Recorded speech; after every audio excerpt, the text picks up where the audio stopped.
Check out shares of Berkeley Lights plunging a whopping 11% today, adding to yesterday's 19% drop. This after activist short seller firm Scorpion Capital yesterday published a scathing note on the biotech company, calling it a publicly traded scam and a quote-unquote raging dumpster fire with a defective flagship product and no ability to survive. Berkeley Lights is also, by the way, the 40th largest holding in Cathie Wood's flagship ARK Innovation ETF. Joining us now is one of the authors of that report, Scorpion Capital founder Kira Colon. Kira, great to have you back with us. It's great to be back, Melissa. Thank you. It sounds like a lot of this report is based on interviews with former employees. Can you tell, I mean, how do we know that these employees aren't disgruntled and that they have the latest information with the company if they no longer work there? So the report is partly based on interviews with former employees, but actually the heart of the report, Melissa, is we talked to 14 of Berkeley Lights' largest customers.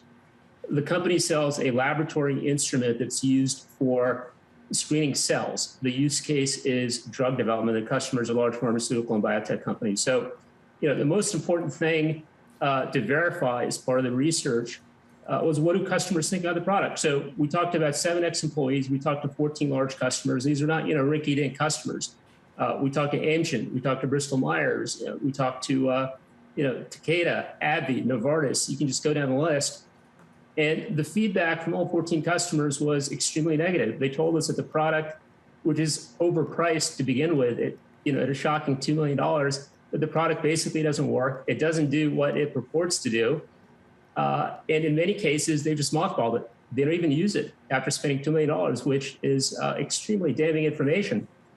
And that was actually confirmed by the former employees that we talked to. And we're very careful to screen for the former employees that we speak with. Occasionally, you can have employees that are disgruntled, but we talk to former executives. You know, these are extremely credible people. We verify that information by talking to many different ex-employees. And, you know, in this case, the information was very consistent from employee to employee, from customer to customer. So we're very confident that the findings are correct. But Kira, what strikes me is that, you know, you've talked to all these major customers. You're basically saying that some of the largest pharma and biotech companies out there got fleeced by this company. They got taken, that they paid for a product that doesn't work. They paid lots of money and there's no recourse. We haven't heard anything about it. They haven't gone back to the company and said, we want a refund. I mean, they just bought it, doesn't work, stick it in the closet and move on? That's exactly what happened. We think they actually did get fleeced. So you have to understand, you know, how these large pharmaceutical companies work, right? If you have a company with a $100 billion market cap, they basically have an infinite budget. You have a company with, prominent venture capitalists behind it, and people get dazzled by the promise of a new technology. And, you know, if you think a product can help you develop a drug that, you know, could drive $10 billion in sales, what do you care if you got and you spent $2 million? So you buy a machine, you know, some executive got sucked into the vision, and the scientists and the users day-to-day realize that it actually doesn't do what it's supposed to do. And, you know, some of the interesting feedback that we got what was exactly that kind of a dynamic where there's somebody, you know, at a higher level of the company who got seduced by the promise of the technology, but the people that actually have to use it, they resist using it. Hey, Kira, it's Guy. I appreciate your work and coming on. Thank you. And I was just going to say, in some cases, you know, there are customers that we've heard who actually did return the product. And one of the questions that we actually asked all 14 of the customers that we interviewed was, would you send the product back if you could? And a number of them actually said that they would. They just didn't bother because they didn't think they'd get the money back. Yeah, it's interesting. And I'm not looking to necessarily comment, but BTIG apparently spoke to gruntled customers. There actually is such a thing, as you know. And they reiterated, I think, a $65 price target. Can you sort of speak to that? Because it clearly flies in the face of some of the things you're saying. I'm not suggesting you're wrong or they're right. It's just interesting that on the same day they make pretty much the opposite comments. I haven't seen the report, so I don't know which customers they've talked to. I don't know if they're large customers or small customers. You know, one has to be very careful. You know, if you look at the customer testimonials page on Berkeley Lights' website, it's a huge red flag because they only list 4 customers. And, you know, 2 of those customers look like they're too small to even be able to afford a $2 million product. So we think they got the product for free. So then they go out and they say positive things. Of those 4 customers, only one of those is actually even a pharmaceutical and biotech company. where are the customer testimonials from, Pfizer, Novartis, Bristol Myers Squibb, all these marquee customers that they have? Why aren't they on the customer testimonials page, saying positive things? So, we talked to a very comprehensive set of customers. There's always some user in some company.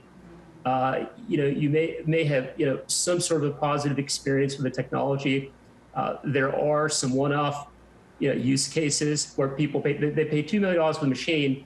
They try to get some use out of it. So they find some kind of experiment that they can run, some sort of low value assay, but it's not really why they went out and they spent $2 million. But, let's just step back for a moment. Let me just make kind of one very important high level observation about this company. So if you're in the stock, there's basically one question that you need to be asking yourself. This is a company that trades at 20 times sales, right? It's valued like a growth stock. Yesterday morning, before we published our report, it was trading at 27 times sales. Product sales are basically flat over the last 4 quarters. They're basically flat over the last 2 years, yet it has a growth stock multiple. They started selling this product in 2016, right? They placed 92 of these systems, 92 over 5 years, and they say they have a $23 billion TAM. Right. So the elephant in the room is $23 billion TAM. It's a game-changing technology. It's been on the market for 5 years. Why do you only have 92 machines in the field? Keir, interesting point there. I mean, some might say pandemic had something to do with that. But here's my last question, Keir, and that is what position do you have in the stock? How are you expressing your short position, and have you covered any of that position since the stock started falling yesterday when you published a report? There are a number of ways that we express a bearish view. We short the stock. We sometimes try to buy puts.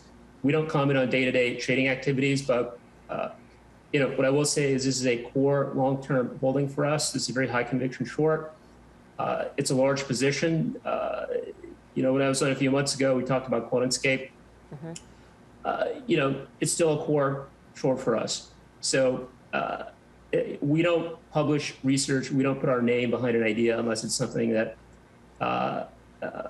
we think is really convincing, and unless we plan to be in it for a while. All right. Keir, great to speak with you. Thanks for your time.